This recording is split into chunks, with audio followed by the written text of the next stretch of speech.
Hello everybody, welcome back to my channel. Thank you for tuning in again today.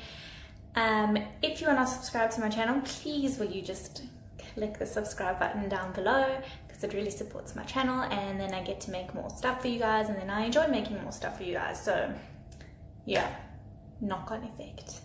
So on today's video, I thought that I would chat to you guys about motivation.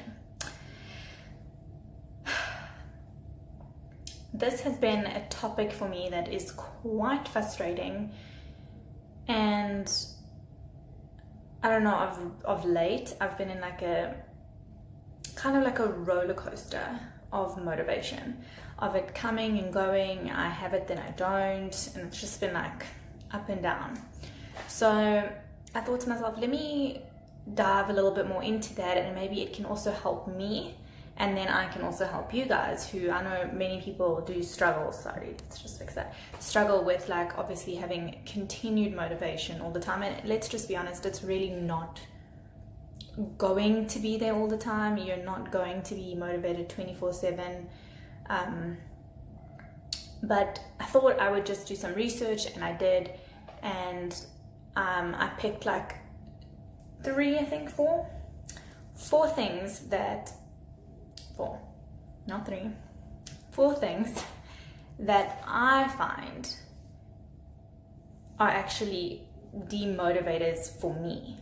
So they might also be for you guys. So we're gonna mention them, and then I'm gonna talk to you guys about how to get motivated again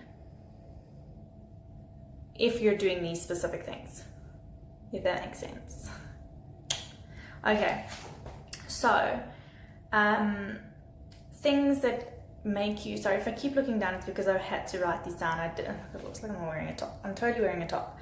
Okay, if I've written things down, yeah, just so that I can like remember what I'm gonna say. So one of the main things, especially for me, or I find that other people who suffer with anxiety, a big thing that will demotivate you super quick is fear, being scared. Now, that also plays a role in the fact that if you're not scared of doing something, it's either not a big enough change or it's not a big enough dream. And well, yeah, sometimes, not always, and sometimes fear can make you so scared and so nervous that you actually retract and pull away from being as motivated to work towards your goal as you were, because you're scared of the change, you're scared of what's going to be new, what it's going to bring, and then that obviously makes you feel more anxious inside, and the more anxious you are, the more you pull away, and the less motivated you are to work towards what you want. So fear is one thing.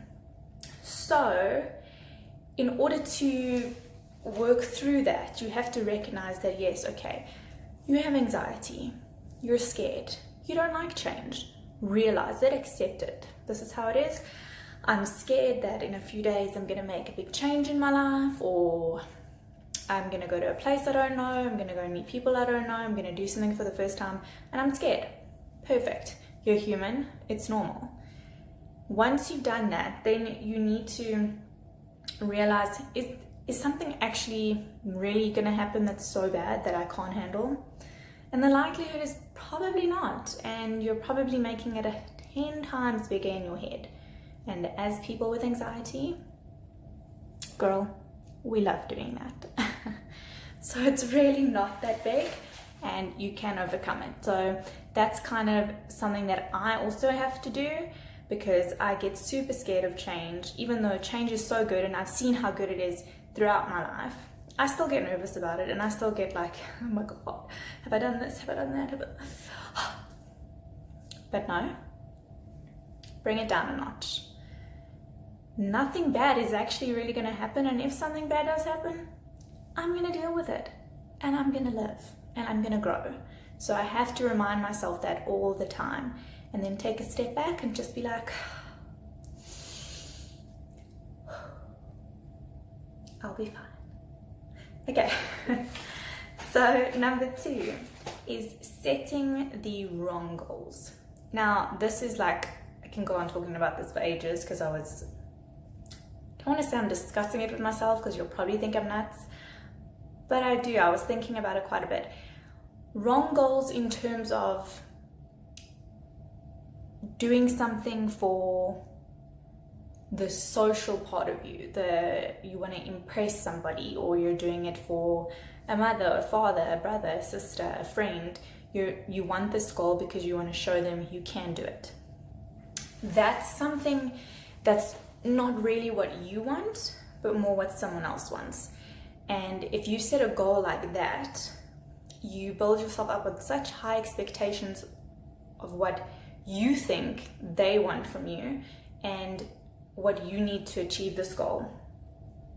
So before setting a goal that you're not really sure of, you like the sound of it, and I'm guilty of doing this. I like the sound of it.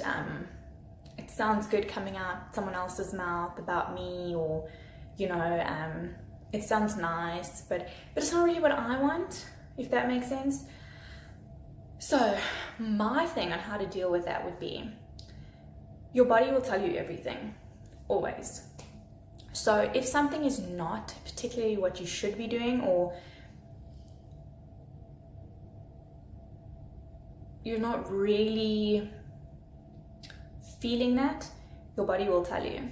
So the moment you're sitting down now and you're setting your goals for the year, or you're setting them now, or being like me and completely changing your goals, which is what I'm doing right now, I'm gonna sit and I'm gonna think, and I was doing this, and when I say something in my head about this is what I want, I immediately take a minute, feel how my body's feeling, and in my gut I will feel like, no, this isn't really something I want to work towards.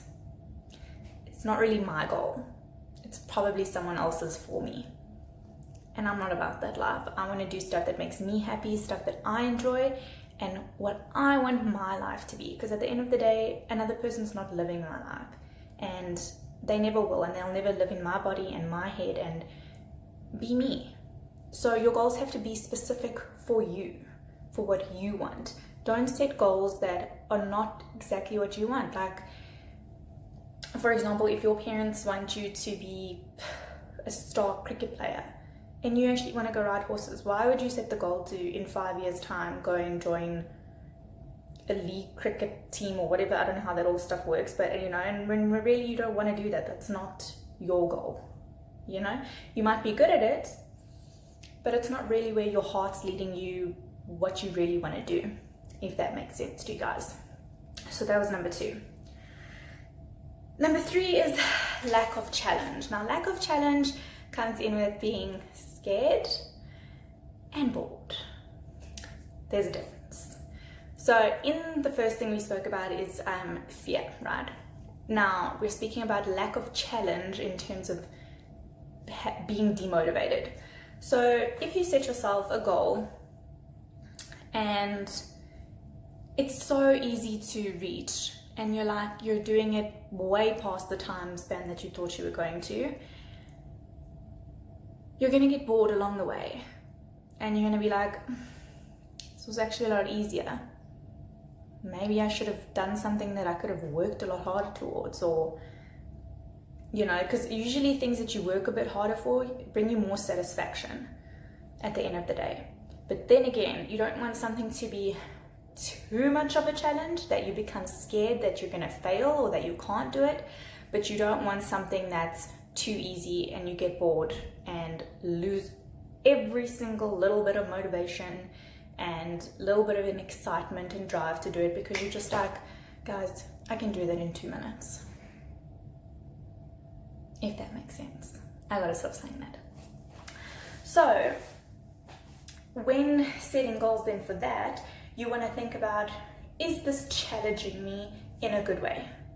Am I going slightly out of my comfort zone? You don't want to throw yourself all the way in the deep end. And I mean, some people respond really well to that, but other people, that's very scary to just be thrown in the deep end and they don't know what to do and they panic and fear sets in and then everything is just gone to shit. So I would say, ask yourself when you're setting this goal, is this something that's out of my comfort zone? Like, I'm not used to this, it's gonna challenge me? Or is this something that really scares the shit out of me and I really feel like I can't do it at all? If you feel like you can't do it at all, rein it in a bit, and maybe start a bit smaller. Okay, number 4, which is what I struggle with. So you've set your goal, right? You know what you want, but you're not quite sure how to get there. It's very, very demotivating when you don't have a plan, when you don't know what your next step is, what your next move is, where you're gonna go. So if you don't have a plan and you're feeling all over the place, which is how I'm feeling specifically today, is like, I don't know, I'm not in the right frame of mind. I don't know what I'm gonna do next. I don't know where to go. I'm like, you know, I need to sit down and I need to write a plan, and I need to be like, okay, this is where I wanna be. What steps do I need to take in order to get there?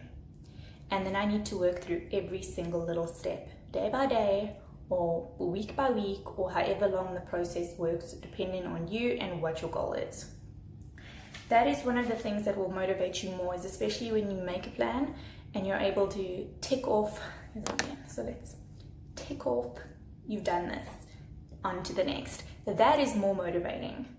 So if you don't know how you're going to get there, make a plan, think about it, think about what you need, or where you need to go, or what people you need to talk to, what projects you need to start, what skills you need to have, all of that stuff. Make a plan and write it in a checklist and be like, the first thing I need to do is da da da da. Second thing, oh, excuse me, burping.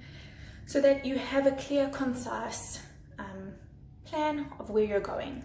And that motivates you more, because when you start ticking the things off the list, trust me, you're going to be even more motivated. So I got to do that, because I've slacked on that and I've just kind of gone with the flow, and that's not working for me. It's actually making me really scatterbrained and feeling unmotivated.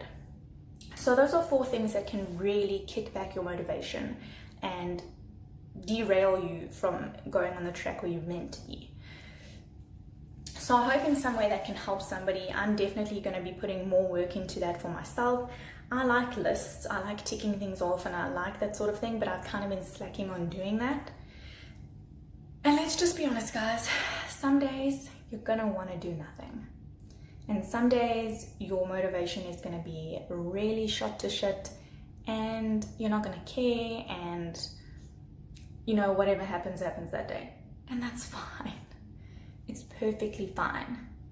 But the next day will be better, or maybe not, maybe the next day after that. But you've got to get yourself back on track and see, why is my motivation lacking? And be like, okay, because I don't know what I'm doing, I'm scared, I haven't got a plan, these aren't my goals, they're not challenging enough, I'm not like being, you know, mentally stimulated, I'm not thinking, I'm just stagnant. You don't want that. But these are my 4 things that I'm struggling with, and these are the 4 things that are going to help me get back on track with my motivation. So I hope this helps you guys, and stay tuned for many more videos and little tips and tricks with everything regarding life, health, fitness, business, whatever. I'm here.